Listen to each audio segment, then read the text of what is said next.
할렐루야, 정충현 전도사입니다.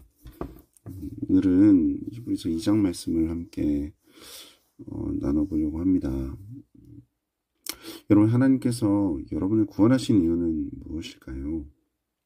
단지 우리를 위해서 예수님을 희생하시면서까지 천국이라는 너무나도 행복하고 너무나도 좋은 곳에 들어가게 하셔서 영원토록 편히 살게 하시기 위한 것일까요?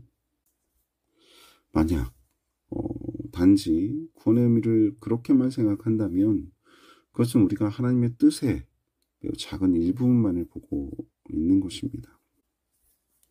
여러분, 하나님께는 하나님의 뜻이 있습니다. 그리고 구원은 그 뜻의 성취를 위해서 주어진 것입니다. 그리고 하나님의 뜻을 알 때 구원받은 우리는 이 세상을 살아가면서 해야 할 일, 즉 우리의 사명이 무엇인가에 대해서도 온전히 깨달을 수 있을 것입니다. 먼저 오늘 10절 말씀을 보겠습니다. 제가 읽습니다. 그러므로 만물이 그를 위하고 또한 그로 말미암은 이가 많은 아들들을 이끌어 영광에 들어가게 하시는 이래 그들의 구원의 창시자를 고난을 통하여 온전하게 하심이 합당하도다. 여러분, 만물이 그를 위하고 또한 그로 말미암은 이라는 이 말은 만물을 창조하시고 보존하시는 분이 곧 하나님이시라는 뜻입니다. 하나님께서 만물의 근원이라는 것이지요. 여러분, 만물은 스스로 존재하게 된 것이 아닙니다. 존재하게 하신 분이 있으며 그분이 곧 하나님이십니다. 여러분, 우리는 이것을 너무나도 잘 알고 있습니다. 그리고 믿고 있습니다. 여러분, 만물을 존재하게 하신 분이 있다는 이 사실을 누가 모르겠습니까? 어린아이까지 다 아는 내용 아니겠습니까? 그리고 이러한 사실에 대해서 추호도 의심하지 않습니다. 그런 믿음이 우리에겐 있습니다. 하지만 우리가 이렇게 잘 아는 내용이기 때문에 그냥 넘어가지를 않습니다. 왜냐하면 만물을 존재케 하시고 만물의 근원이 하나님이시라면 그 안에 우리도 포함되어져 있기 때문입니다. 즉 나를 존재케 하시고 나의 근원 되시는 분이 바로 하나님이시라는 것입니다. 눈에 보이는 세상 만물만을 하나님이 창조하신 것이 아니라 바로 우리 자신까지 그 속에 포함되어져 있다는 것입니다. 그렇다면 여러분, 우리가 이것이 확실하다면, 이 믿음이 확실하다면 우리는 우리 스스로에 대해서 결론 지을 수 있어야만 합니다. 그것은 바로 우리는 스스로 존재하지 않았다는 결론을 내릴 수 있습니다. 존재하게 하신 분이 있고 우리는 지금도 그분으로 말미암아 살아간다는 것입니다. 그럼 이 내용이 왜 중요합니까? 그것은 이제 우리의 관심과 시선을 어디에 두어야 하느냐의 문제가 있기 때문입니다. 좀 전에 읽은 10절 말씀을 보면 하나님의 일은 우리를 단순히 세상에 존재케 하셨고 세상을 살아가게 하신 것으로 끝난 것이 아닙니다. 하나님은 많은 아들들을 영광으로 이끌어 가시는 일에 온전케 하시기 위해서 구원의 주님을 고난받게 하신 것입니다. 바로 저와 여러분들로 인해서 창조주이신 그 하나님, 그 예수님이 죽음을 경험하시고 고난을 받으셔야 했던 것입니다. 이처럼 우리가 세상에 존재한 것은 물론이고 하나님의 백성으로 이끌림 받은 것까지 이 가운데에 우리의 노력과 힘은 그 어디에도 개입되어 있지가 않습니다. 이 모든 것이 하나님이 베푸신 은혜일 뿐인 것입니다. 그러므로 하나님의 은혜를 마음에 두고 사는 사람이라면 하나님께 세상의 복을 바라보기보다는 참으로 감당할 수 없는 그 놀라우신 은혜에 대해 감사하고 높이는 것이 있어야 할 것입니다. 이것이 바로 우리의 본분이며 사명인 것입니다. 우리가 아무리 세상의 것으로 누리는 혜택과 유익이 크다 할지라도 하나님께서 베푸신 이 은혜에 비하면 아무것도 아닙니다. 서로 비교조차 할 수 없을 정도로 차원이 다른 은총을 우리는 혜택받은 것입니다. 따라서 우리는 세상의 것 때문에 슬퍼하고 힘들고 약해질 이유가 없는 삶을 사는 존재인 것이죠. 11절을 보면 거룩하게 하시는 이와 거룩하게 함을 입은 자들이 다 한 근원에서 난지라. 그러므로 형제라 부르시기를 부끄러워하지 아니하시고 라고 말씀합니다. 여러분, 거룩하게 하신 그리스도와 거룩하게 함을 입은 하나님의 백성은 하나에서 났습니다. 근원이 같다는 것입니다.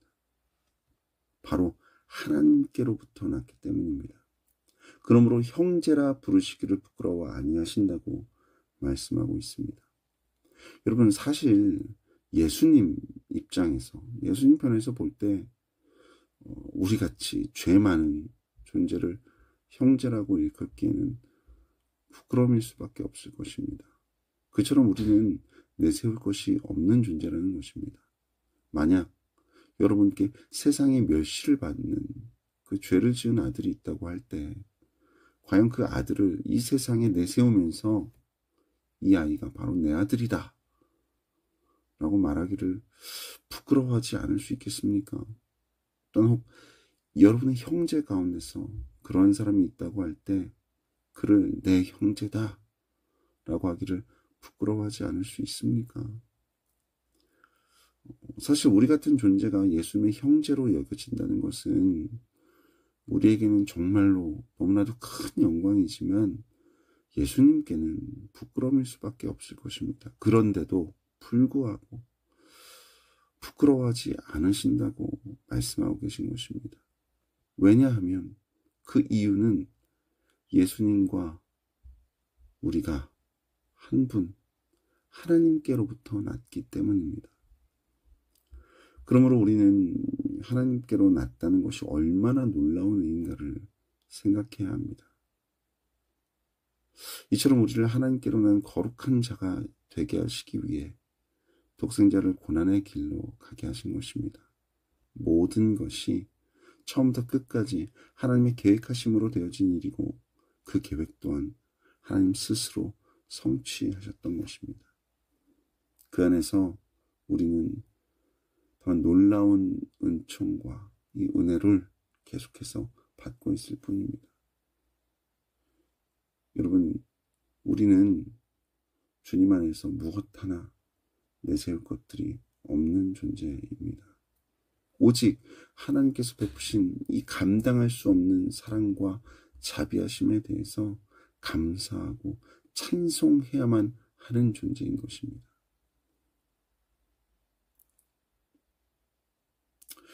여러분, 하나님께서는 바로 이것을 위해서 우리를 자녀로 삼으신 것입니다. 여러분, 우리는 분명 예수님의 형제다운 존재가 되지 못합니다. 우리가 예수를 위해 한 것이 무엇입니까? 오히려 악한 우리로 인해서 예수님이 죽음을 맛보셔야 했고 고난의 길을 가신 것이 아닙니까? 때문에 우리는 예수님이 우리를 형제라 부르시기를 부끄러워하지 않으신 것에 대해 더욱더 감사해야 하고 더욱더 죄송해야 할 것입니다. 그리고 이러한 마음으로 우리 서로를 바라보아야만 하는 것입니다. 그것이 그리스도의 몸의 관계로 만나는 것이고 참된 교제가 가능하게 되는 것입니다. 우리가 예수님과 형제의 관계에 있는 것처럼 우리 모두 역시 서로 형제라는 관계에 있습니다. 우리가 원해서 만들어진 것이 아니라 하나님의 부르심 안에서 맺어진 관계입니다. 여러분, 그러므로 우리는 형제 관계에서 다만 하나님의 은혜만을 바라보아야만 합니다. 우리가 어떻게 무엇 때문에 형제라고 일컬어지게 되었는가를 생각하면서 형제를 바라보아야만 하는 것입니다. 예수님께서는 우리에게 베풀어진 하나님의 사랑과 은혜와 자비하심만을 보십니다. 여러분, 역시 서로에게서 그 사람의 외적인 조건이나 됨됨이를 보려고 하지 말고 그에게 베풀어진 하나님의 사랑과 자비하심을 보기를 힘쓰시기를 간절히 소망합니다. 여러분, 이것으로 우리는 온전한 형제의 관계에 있게 될 것입니다. 예수님은 여러분을 대하시듯 우리를 대하시듯 우리 또한 형제들을 대해야 할 것입니다. 그것이야말로 예수님을 따르는, 예수님을 아는 우리 크리스천의 모습이 아니겠습니까? 12절 말씀입니다. 이르시되 내가 주의 이름을 내 형제들에게 선포하고 내가 주를 교회 중에서 찬송하리라 하셨으며, 주의 이름을 형제들에게 선포하는 것은 주의 이름 아래 만나고 함께하는 것이 형제이기 때문입니다. 여러분, 형제는 단순히 교회에서 만나서 함께 예배드리고 식사하고 친분을 가지는 그냥 단순한 그런 육적인 관계가 아닙니다. 형제란 영적인 관계입니다. 우리를 거룩하게 하기 위해 고난의 길을 가신 예수 그리스도의 이름 아래 모이는 영적인 관계인 것입니다. 주의 이름 아래 있다는 것은 내 이름은 더 이상 아무런 의미가 없다는 것을 뜻합니다. 이처럼 예수 그리스도의 이름 아래 모이는 형제의 관계에서는 나의 이름을 높이고자 내세우는 것은 어리석은 일이라는 것이죠. 여러분, 우리는 서로 만나서 무엇을 합니까? 혹시 세상 것으로 나 자신을 자랑하고 내세우고자 하는 마음은 우리 가운데 없습니까? 여러분, 만일 그런 모습이 우리에게 있다면 그것은 형제의 모습으로 다가가는 것이 아닙니다. 주의 이름 아래 모이는 것이 아닙니다. 그렇기 때문에 우리는 저 사람이 내 형제인가를 먼저 살피기보다는 내가 저 사람에게 형제의 모습으로 다가가고 있는가를 먼저 살펴야만 하는 것입니다. 그 형제를 보고 판단하려고 하기보다는 자기 자신을 살피며 판단하기를 힘써야 한다는 것입니다. 여러분, 교회는 주의 이름으로 모이고 주님을 찬송하고 주님께 영광 올려드리면 그것으로 이미 온전한 교회가 됩니다. 여기서 교회가 무엇을 열심히 하고 있는가를 따질 필요가 없습니다. 하나님께서 우리를 모이게 하시는 것은 그 이름을 찬송받기 위해서입니다. 그러므로 예수 그리스도의 이름을 찬송하고 하나님께 영광 올려드리기 위해 모이는 참된 교회가 곧 진짜 하나님의 백성들의 교회이고 예수 그리스도의 형제가 모인 교회일 것입니다. 여러분, 저와 여러분은 예수 그리스도의 피로써 거룩함을 입었습니다.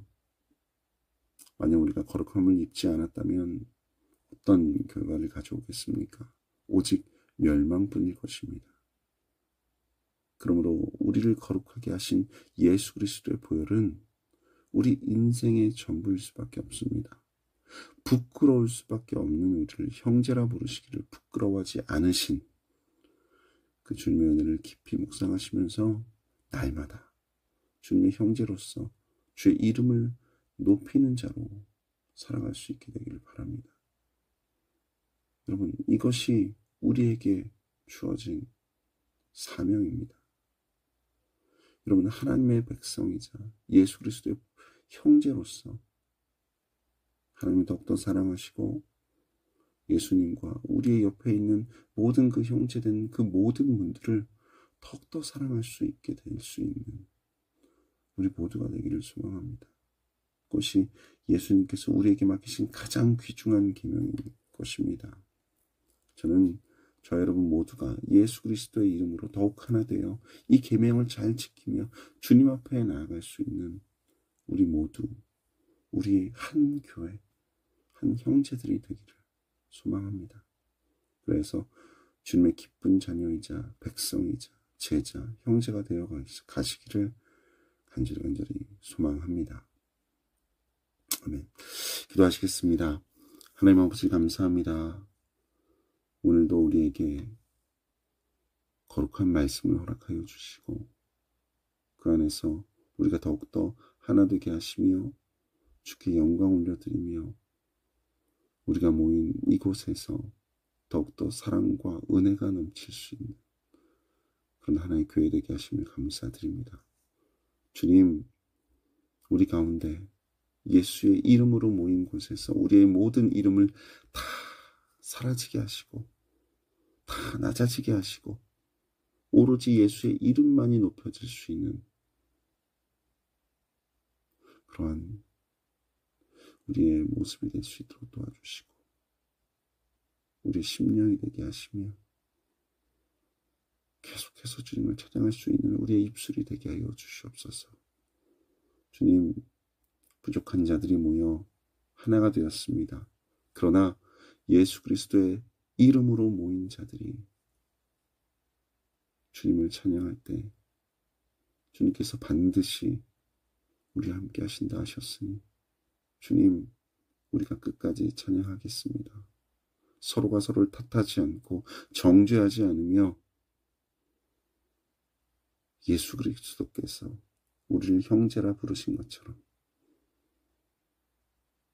우리도 역시 주님께서 맡겨주신 그 모든 자들을 진실로 형제되었듯이 더욱더 사랑할 수 있게 하여 주시옵소서. 주님 감사합니다. 주님 사랑합니다. 주님 영광받아 주시옵소서. 살아계신 주 예수 그리스도의 이름으로 기도드렸습니다. 아멘. 할렐루야.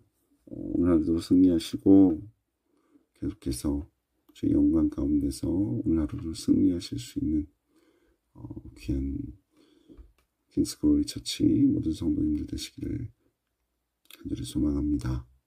금요일 시간에 뵙겠습니다. 샬롬.